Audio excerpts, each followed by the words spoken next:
Hello hi అండి అందరికీ. నేను ఈరోజు పపాయ తీసుకొని వచ్చేసానండి. చూసారా ఎంత బాగా పండిందో. మనం పపాయ తెచ్చుకునేటప్పుడు ఇలా బాగా పండిన పపాయ తీసుకోవాలండి. ఈ పపాయ డైలీ మనం తినడం వల్ల మలబద్ధకం సమస్యలు ఎలాంటివి ఉన్నా బాగా తగ్గిపోతాయండి. డైలీ 2 పీసులు కంపల్సరీ తిన్నారనుకోండి మనకి మలబద్ధకం అనేది అస్సలు ఉండదు. అలాగే ఇందులో హై ఫైబర్ కంటెంట్ ఉంటుంది కాబట్టి బాగా వర్క్ అవుతుంది. అలాగే దీన్ని మనం బ్యూటీ టిప్గా కూడా యూస్ చేసుకోవచ్చండి. అది ఇందులో విటమిన్ ఏ, విటమిన్ సి ఉంటుంది కాబట్టి మన కళ్ళకి అలాగే స్కిన్కి బాగా ఉపయోగపడుతుంది.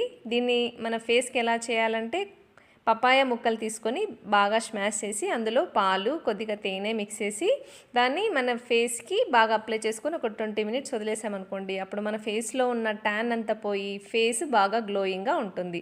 సో తప్పకుండా ట్రై చేయండి. సో మనం డైలీ 1 కప్పు కంపల్సరీ పపాయను పెట్టేసుకుందాం. ఓకే.